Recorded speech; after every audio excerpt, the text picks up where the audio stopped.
wassalamu ala asrafil anbiya'i wal mursalin Sayyidina wa maulana Muhammadin wa ala alihi wa ashabihi ajma'in. Amma ba'du, subhanaka la ilma lana illa ma 'allamtana innaka antal alimul hakim.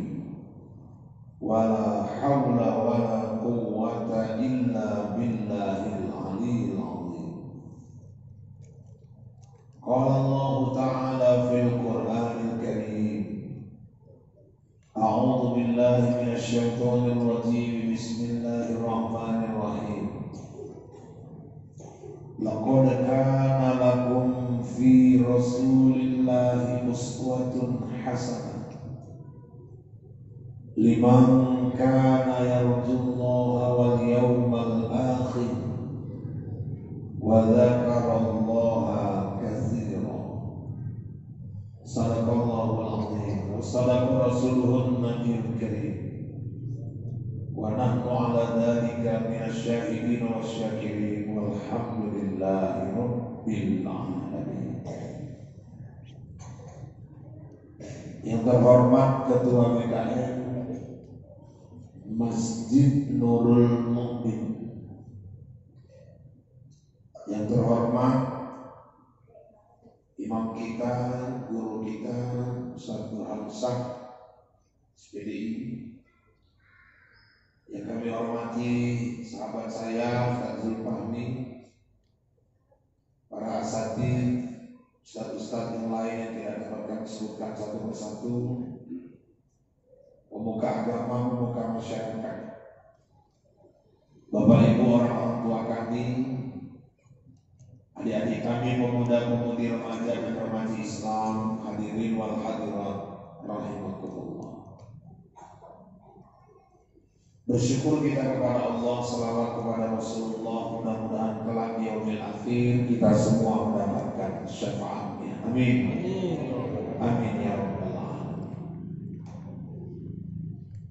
Peringatan Maulid ini adalah salah satu bukti dan bentuk kecintaan kita kepada Rasulullah sallallahu alaihi wasallam.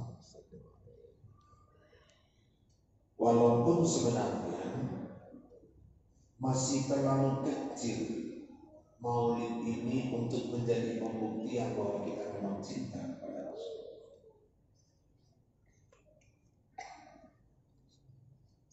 Mengadakan satu acara memperingati kelahiran sosok orang yang kita cintai dan beliau sangat mencintai kita.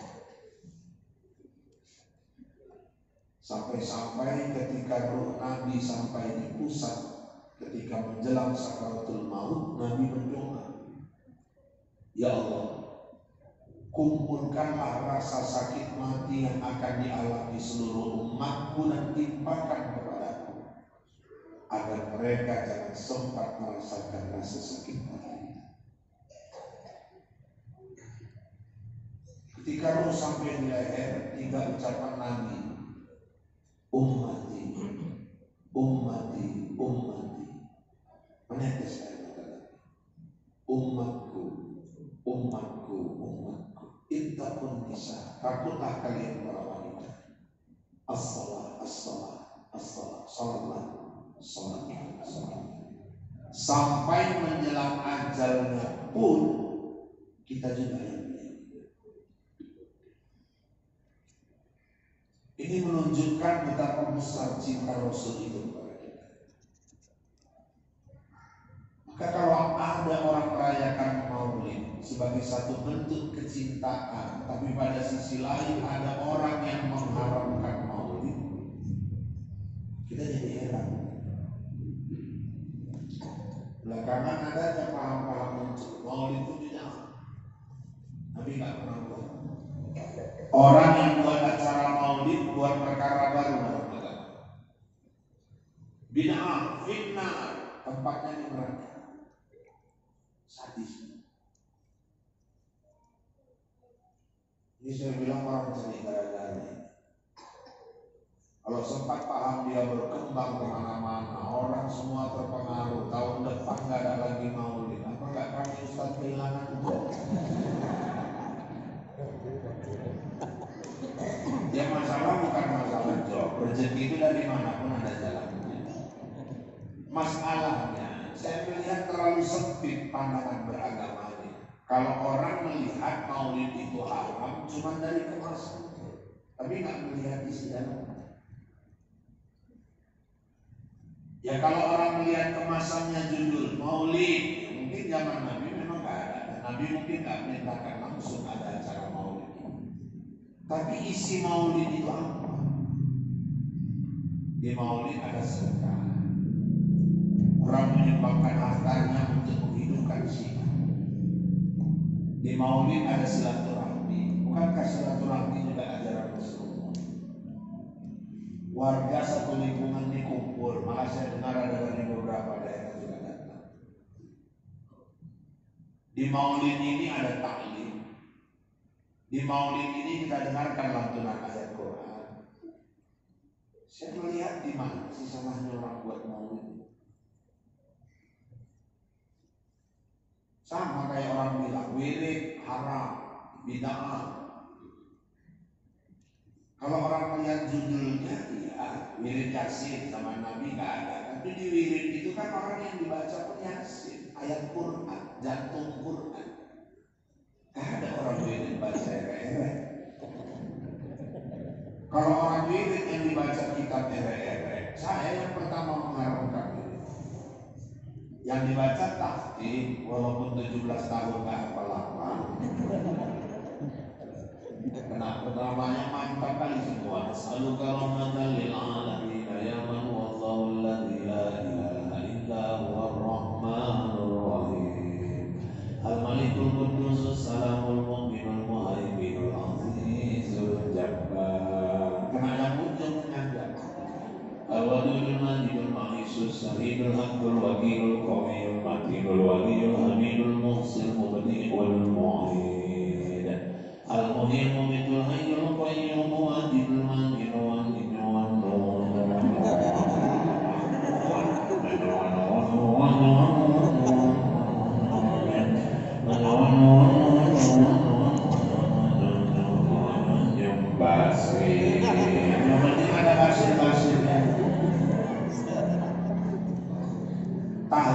Tahlilnya udah sesuai hadis. Afdhalul dzikri annahu la ilaha illallah. Ada yang pakai fa'lam annahu, silakan. Malah Nabi bilang man akhiru kalami la ilaha illallah dakhalal jannah. Orang yang akhir kalamnya, akhir ucapannya la ilaha illallah, dia masuk surga.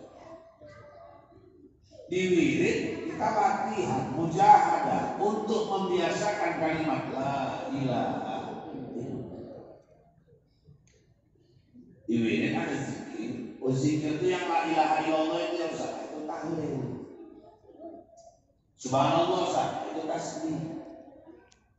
Alhamdulillah sah, itu tahmid. Allahu Akbar sah, itu takbir. Itu lafaz zikir. Anak Ustaz, anak ya, jangan lari sanji. Ayo. Itu lafaz, bukan zikir. Sama kayak ibu kalau salat baca ini ya, sholli fardhu maghribi salasa raka'atin ma'muman lillahi ta'ala. Itu niat atau lafaz niat? Lafaz. Salat kan 13 rukun. Di 13 rukun itu dibagi 3. Ada rukun qauliyah yang wajib diucapkan. Ada fi'liyah yang wajib digerakkan. Ada qalbiyah, rukun hati. Rukun hati itu cuma satu, niat. Jadi niat itu terjadi. Makanya ada sebagian yang nggak pakai usolli. Kenapa? Karena bagi mereka niat itu terjadi. Kenapa kita pakai usolli? Ustaz, kata Imam Syafi'i, tauhidkan, kokohkan niat dalam hatimu itu, bimbing hatimu dengan melafazkan niatmu. Maka lidah ikut bekerja untuk membimbing hati supaya duduk niatnya. Di zikir pun begitu, nggak cuma di sini. Ininya harus ikut, tiga titik. Banyak mama wirid dekat Yasin, la ilaha illallah, la ilaha illallah, la ilaha illallah. Sempat ya, la ilaha. Ada yang pas lagi tahlil nampak kawan terlambat, la ilaha illallah.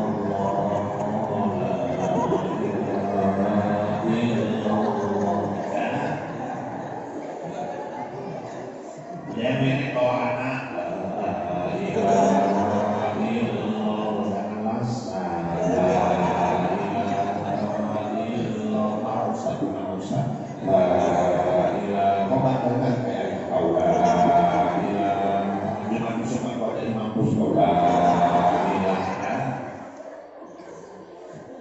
ada yang kayaknya kejam, macam betul lagi waktu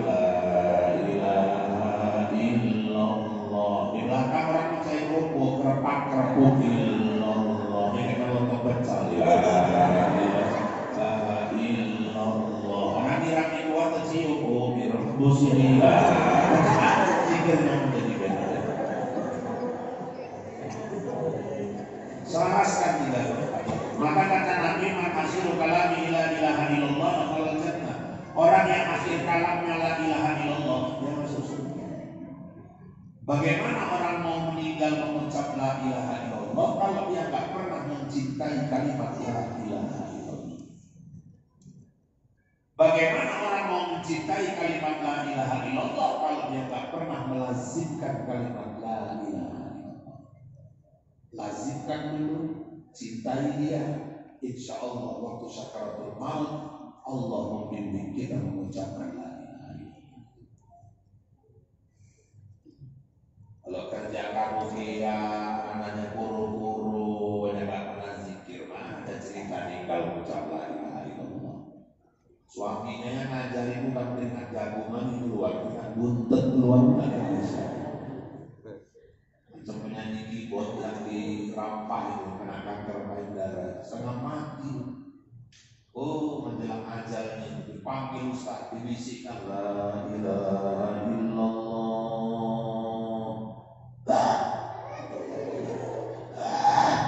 Ustaz itu ketakutan ya. Ayo kak, la ilaha illallah.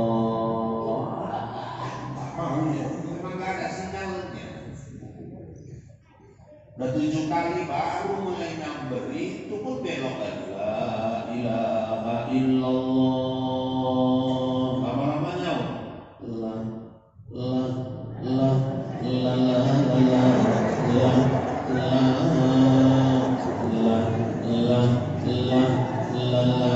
la. Ustaznya mengkontak dayung berauni dayung onika 2 bulan terakhir.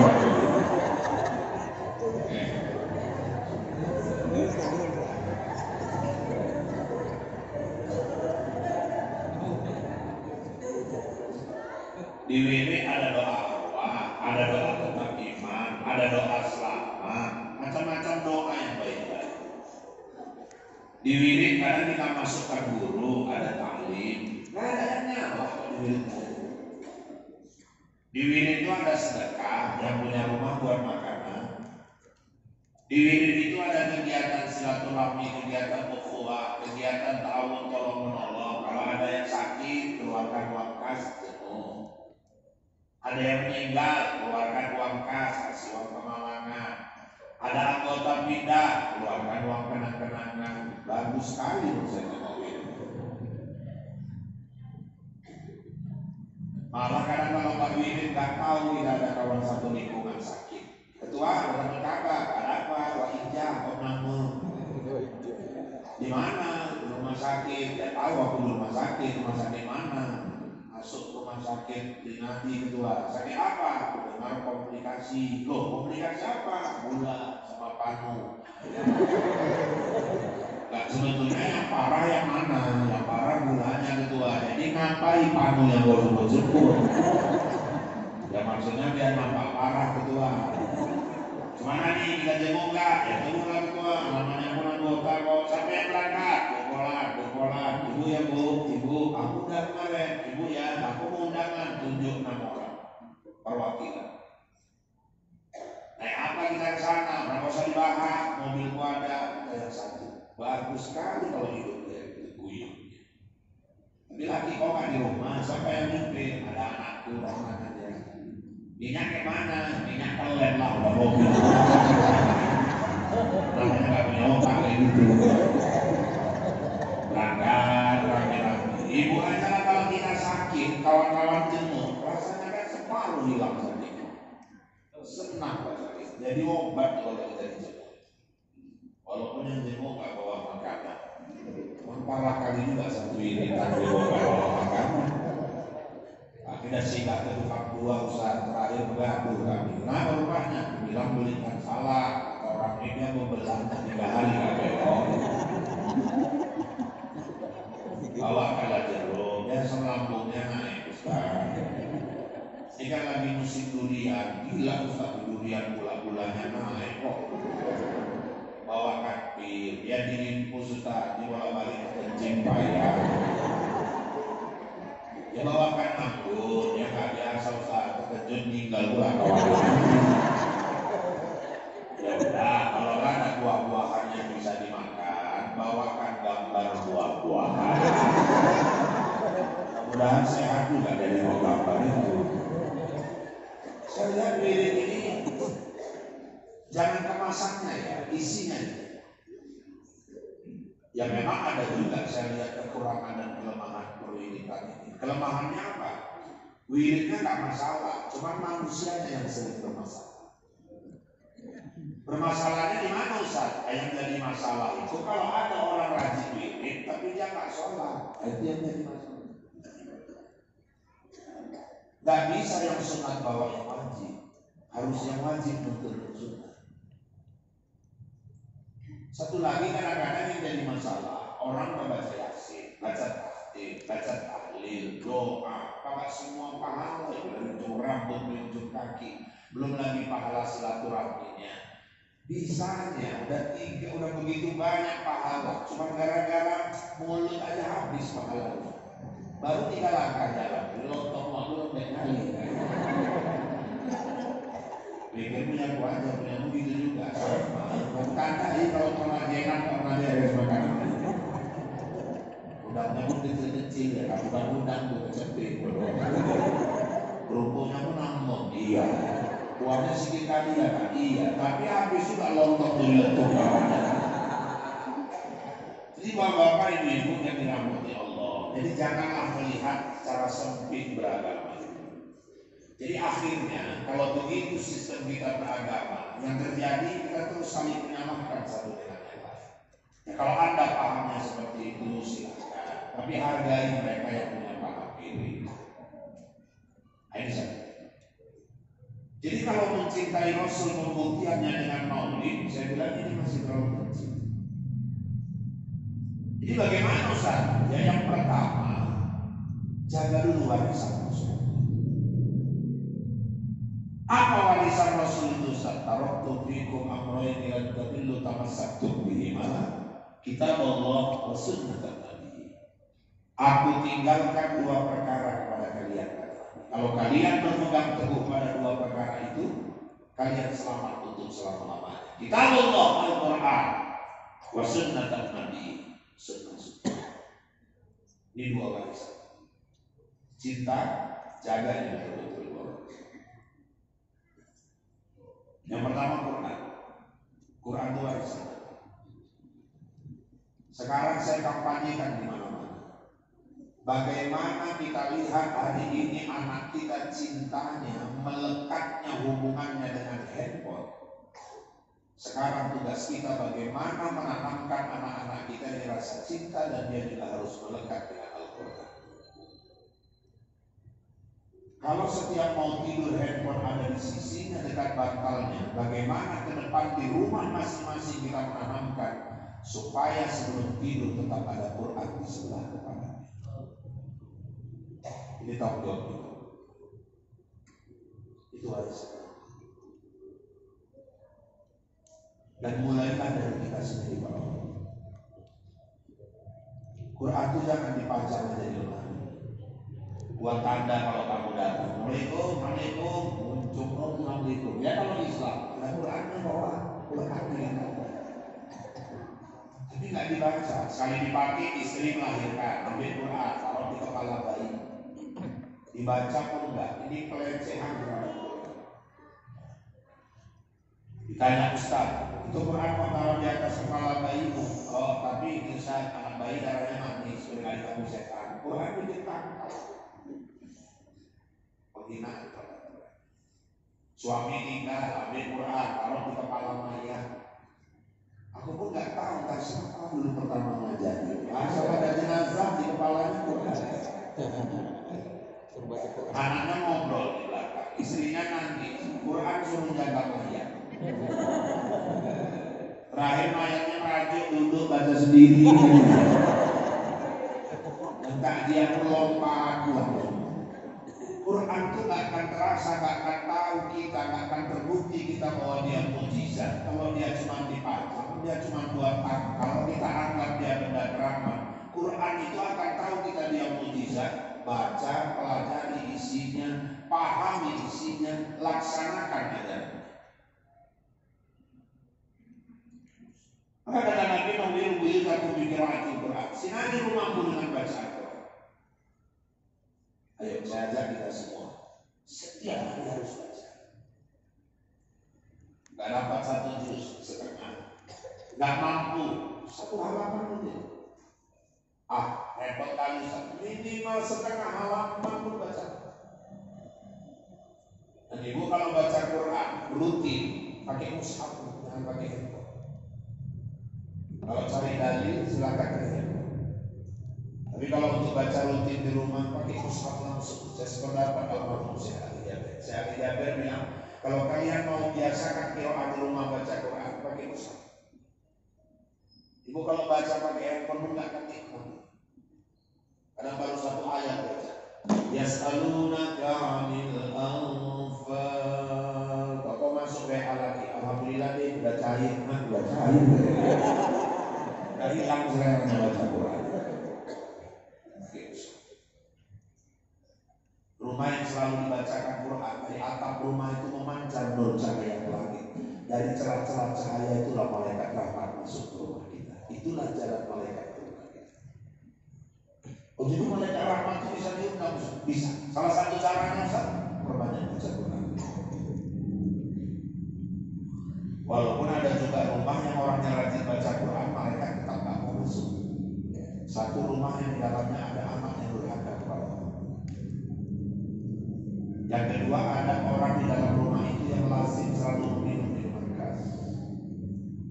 Yang ketiga, la tadkhulul baita fihi kalbun wa rasul. Sungguhnya malaikat tak mau masuk dalam rumah yang dalam rumah itu ada anjing dan patungnya. Patung terbuat dari tanah, bentuk satu makhluk, keramik gajah kan? Apakah dia bentuk burung kan? Apakah bentuk harimau, bentuk kucing, lengkap badan, kepala, kaki, ekor ada. Kira-kira kalau dimasukkan roh hidup tadi, tinggal rohnya aja yang kan? Itu patung.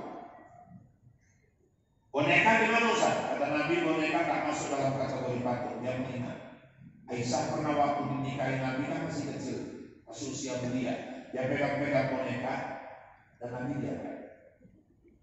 Satu lagi anjing. Malaikat tak mau masuk dalam rumah yang ada anjing. Dan yang tak masuk itu malaikat rahmat. Kalau malaikat pencabut nyawa masuk juga. 17 ekor anjing itu tetap masuk. Jangankan yang punya rumah, anjing itu pun putus fisika kita. Jadi bapak-bapak, ibu-ibu yang dirahmati Allah berusaha mencintai Quran. Ini anak-anak, alhamdulillah, senang saya terima. Lagu-lagunya mengenalkan putra-putri Nabi, mengenalkan keluarga Nabi. Dekatkan anak-anak kita dengan Quran. Dan sekarang ibu-ibu mohon maaf ya, target orang tua hari ini anak udah gak sekedar lancar baca Quran. Di mana-mana orang tua targetnya anaknya hafal Quran. Maka hari ini sekolah-sekolah IT diburu orang. walaupun mahal. Sekolah-sekolah Islam terpadu dengan program unggulan taktis dikejar orang tua walaupun harus berapa. Kenapa? Karena anak yang hafal Quran itu, Masya Allah, dia ibarat sedang merangkai sebuah mahkota yang indah.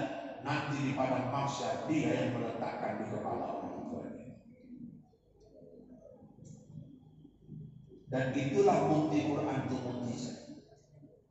Ibu bayangkan, turun pakai bahasa Arab, turunnya di Arab, tapi orang Aceh bisa hafal Quran 30 juz. Padahal orang Aceh tadi belum tahu bahasa Arab. Orang Mendiling ada hafal Quran 30 juz. Orang Padang ada hafal Quran 30 juz. Ini baru ini MTQ nasional dilaksanakan di Banjarmasin. Tiap provinsi mengirim, berarti hampir semua suku ada orang hafal 30 juz. Itu belum seberapa. Yang lebih luar biasa lagi, Imam Syafi'i umur 4,5 tahun hafal Quran 30 juz. Jangan ragukan Quran 30 juz. Indonesia ada anak bernama Musa di Belitung, umurnya waktu itu 6 tahun. Dia juara habis anak Indonesia di NCTI. 6 tahun hafal Quran 30 juz. Kita rambut udah 6 warna. Gak usah kan 30 juz 30 aja pun tak lewat. Baru sekali jadi imam, baca watini, beloknya kowal asri. Nah simpangnya mirip. Watini wa zaituni wa turi sidina wa hadzal baladil amin. Laqad khalaqnal insana fi ahsani taqwim. Thumma radadnahu asfala safilin. Illal ladzina salihati wa tawasaw bil haqq wa tawasaw bis sabr. Makmumnya pun bodoh. Mantap banget. Imamnya ruku, Allahu Akbar. Yang belakang pun ikut ruku, Allahu Akbar. Waktu ruku berpikir imam tadi kayaknya salah. Aku kan tadi baca watini, ujungnya wa tawasaw bil haqq wa tawasaw bis sabr.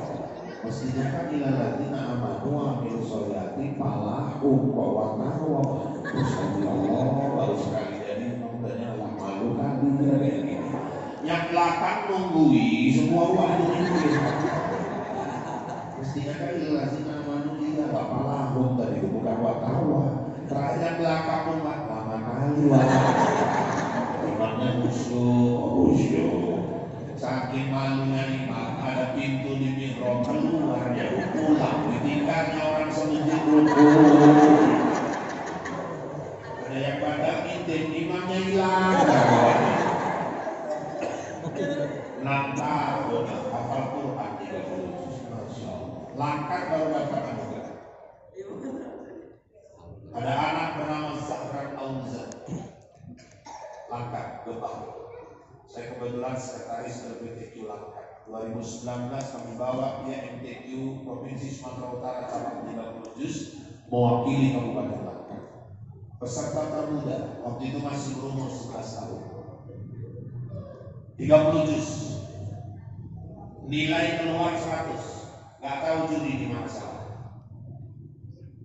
Dan dia keluar juara pertama. 2020 mewakili Sumatera Utara. STQ nasional di Halmahera, Maluku Utara. Lagi-lagi peserta termuda. Juara 1 lagi. Ayahnya juga dia. Saya dah berapa kali rumah? Ada 2 kali. Ayah juga dia. Emaknya guru ngaji, ayahnya ngajar ngaji. Sudah. Akhirnya kemarin, tahun ini juga, bulan berapa kemarin, sekitar bulan 7, sekitar bulan 8, diutus mewakili Indonesia musabaqah hifdzul Quran 30 juz antar bangsa dilaksanakan di Masjidil Haram pintu nomor 125 Masjid Baru. Hakimnya semua imam Masjidil Haram. Juara pertama Bapak Ibu dari Maluku, tapi dia peserta termuda, dia meraih juara kedua. Hadiahnya lebih murah 738 juta rupiah. Nginapnya di Tower Jabbar, persis di depan Masjidil Haram. Saya udah berapa kali bawa jamaah umroh, belum pernah aku nginap di situ. Dia sekali datang dengan modal 30 juznya dimuliakan Allah.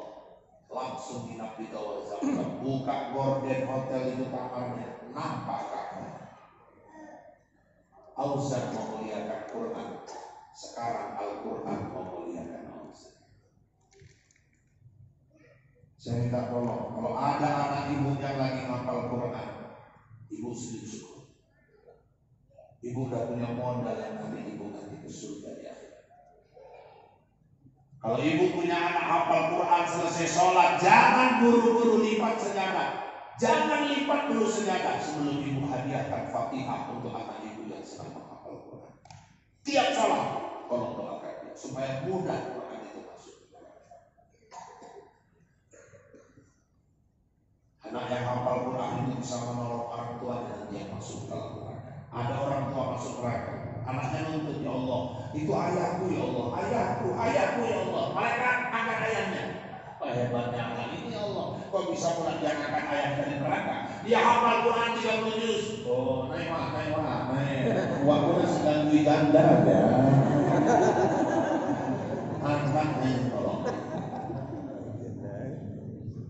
Bahkan dalam hadis lain 10 keluarganya bisa ditarik ke dalam surga. Hebatnya anak hafal Quran. Ada orang ngomong, alhamdulillah kalau Ustaz, anak abangku hafal Quran 30 juz. Itu anak abang kau, bukan anak kau. Kan 10 Ustaz, aku pamannya masuk. Ngarang-ngarang masuk dia dalam 10 besar untuk ditolong. Sampai akhirat dicek malaikat, rupanya dia nomor 11. Enggak masuk. Kalau bisa anak sendiri, jangan anak abang, anak kakak.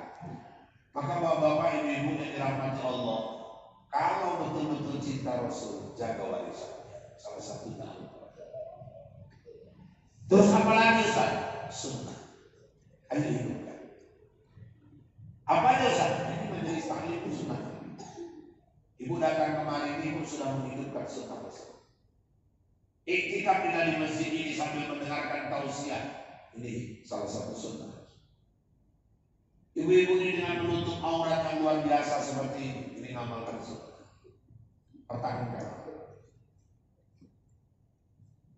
Makanya jangan sampai di pengajian, di taklim, pakaiannya sopan, pakai jilbab, di rumah pakai jilbab. Kita gede, serahkan di aurat. Kita jaga, tolong Pak, istri itu amanah Allah. Jangan kita biarkan aurat istri kita dilihat orang. Dan jangan sampai seorang suami dia pakai istrinya pakai pakaian super ketat, nampak bentuk tubuhnya, nampak auratnya, nggak ada rasa cemburunya, nggak ada rasa gelisahnya. Itulah suami dayus dan tempatnya nanti di neraka.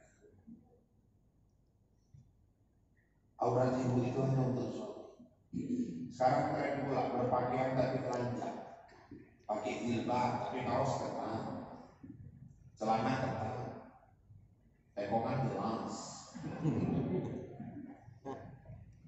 Untuk apa dia pakai jilbab? Tapi bajunya membentuk tubuhnya, membentuk bentuk tubuhnya. Saya pernah jalan sama istri saya, Anjeli. Bukan dirinya Anjeli. Di mobil, di depan saya, bapak ibu, suami istri boncengan naik Ninja. Ninja itu kan tempat duduk belakangnya dengan belakang ini. Istrinya pakai jilbab memang, kaos ketat, celana ketat. Tapi karena duduknya modelnya begini, dia pun nungging, naik bajunya, nampak celana dalamnya, nampak punggungnya. Saya bilang ke istri saya, untuk apa lah dia pakai jilbab itu? Jilbabnya cuma bikin topeng aja. Itu suaminya pun bilang, nah tuh kok dibiarkan istrinya kayak gitu. Itulah tren-tren orang sekarang berjilbab tapi telanjang. Untuk apa pakai jilbab? Dalam nampak, punggungnya nampak. Ini dua-dua berdosa ini.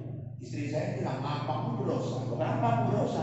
Kok nggak abang potong-potong? Oh iya, ada apa lupa? Lupa tuh ganti baju. Ini bapak ibu yang dirahmati Allah. Kenapa? Karena ibu punya itu hanya untuk suami. Saya bilang sama istri saya, kau kalau keluar rumah, aku minta nggak usah berlebihan kau soleh, sekedarnya. Kau kalau keluar rumah, kau wajib ke arah-arah. Tapi kalau kita di rumah cuma berdua, kau wajib ke barat-baratan. Ini karena mau undangan kan main kali sudah. Kamu ditengok siapa? Baju aja 3 kali tukar. Dari pakai warna hijau ganti biru, habis biru ganti lagi merah. Masih tukar-tukar. Nah, nanti jilbab, gak bagus ujungnya dua-dua ke bawah. Waktu sana kemari rombak, naikkan kemari sebelah. Gak puas lagi, disilam, satu kanan, satu kiri. Gak keluar rumah mau berangkat, gak puas, dililitkan lagi di leher, rombak model, macam orang mau gantung diri. Nah, ujungnya pun naik macam gareng ke atas. Kok kayaknya persiapannya luar biasa kali pertanyaannya. Dia mau ditengok siapa? Jadi 3 lapis, merah, biru. Contoh jadi yang sendiri. Di atas biru kuning, di atasnya merah lagi, mirip lampu lalu lintas. Pakai parfum, melewati Ustaz pengen, Ustaz pengen. Kalau di rumah bajunya sih kaos Golkar, kaos P3, sarungnya pakai kayak mana. Nanti keluar wangi kurang wangi, di rumah baunya si balsem. Kalau nggak balsem fresh Gondopuro, ada minyak lampu campur bawang. Di keyboard suara cantik kurang cantik, di rumah duduk dekat laki bolak balik.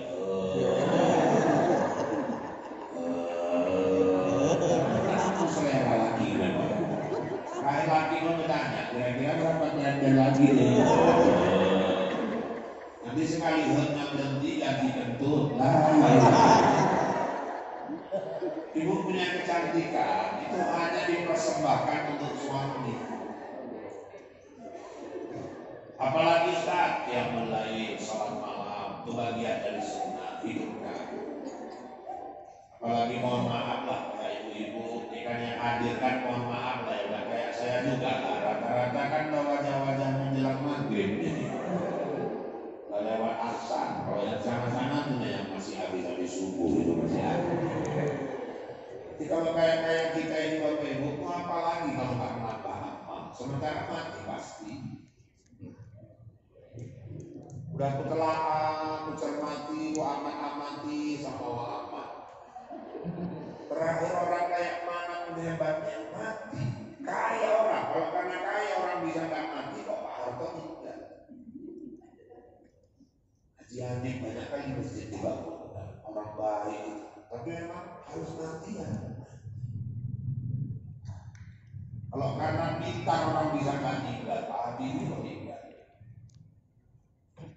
Ini aja Ustaz, nanti kalau sakit cari aja rumah sakit paling canggih, yang alat-alatnya lengkap. Istri Habibie sampai ke Jerman di bawah, tinggal. Olga berapa bulan di Singapura, miliaran habis, tinggal. Kalau karena jenderal orang bisa nggak meninggal, 7 jenderal disingkat PKI mati semua. Apalagi cuma brigadir sih. Kalau karena kuat orang bisa nggak meninggal, Muhammad Ali juara tinju meninggal.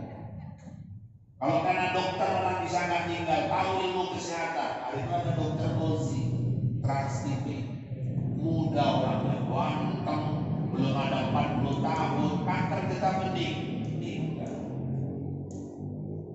Kalau karena tahu resep orang bisa nggak meninggal, yang punya apotik kok meninggal. Kalau memang karena cantik orang bisa nggak tinggal, nggak tega malaikat nyambut nyawanya. Mantanku itu Julia Perez mati. Apalagi cinta.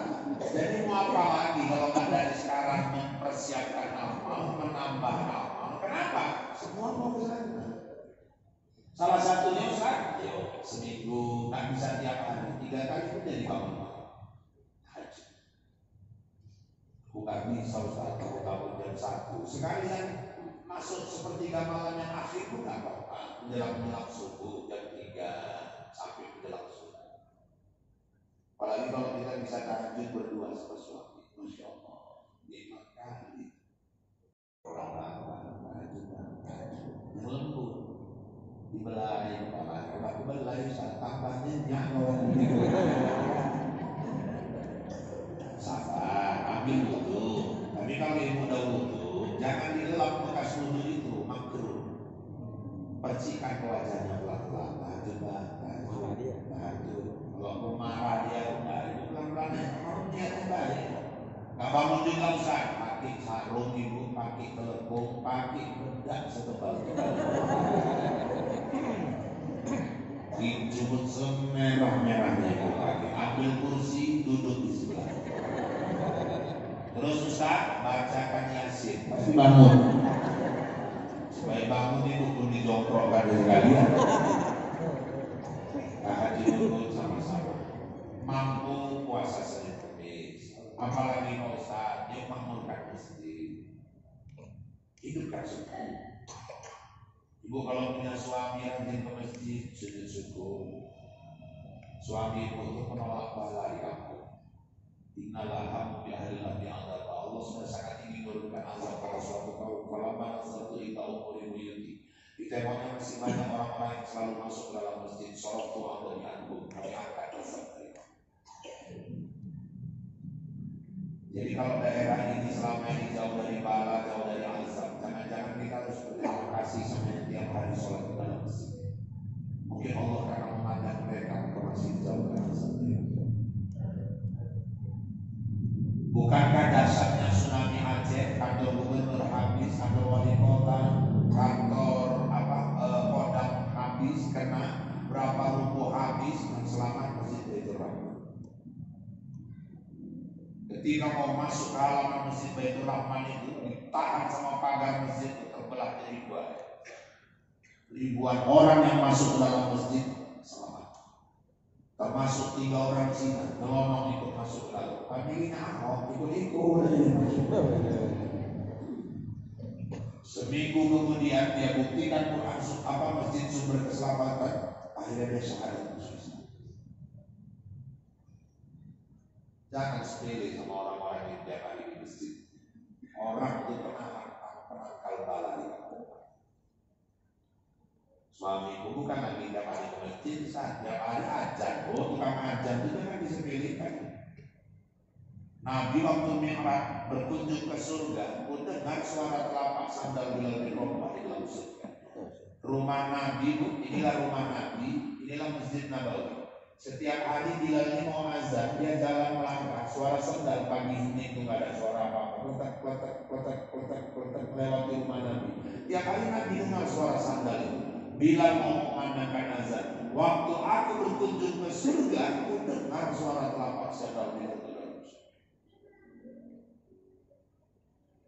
Jangan gara-gara saya ceramah gini besok jam 4 udah antri, udah azan. Duluan datang kantong ini bukan dan azan ini kalau nggak pernah pun sekali megang mic terkejut orang sekampung belajar dulu. Ditau-tau megang mic Allah bar orang belum mau hidup belajar. Makanya kita turun waktu 3 macam manusia sampai masuk ke dalam kubur, bulan cacing pun nggak berani. Satu menghafal Quran, lagi-lagi itulah dulu ada masjid di Bandung, mau dipugar masjidnya, rupanya master planning kena minta izin ke ahli waris untuk dipindah. Setuju keluarga dibongkar, masih utuh apa-apa. Udah kampung. Yang ketiga muazzin, tukang-tukang azan. Itu Allah jaga. Saya ceramah gini di Belanda, ada yang tunjuk tangan, maaf Ustaz, ya tukang azan saya mau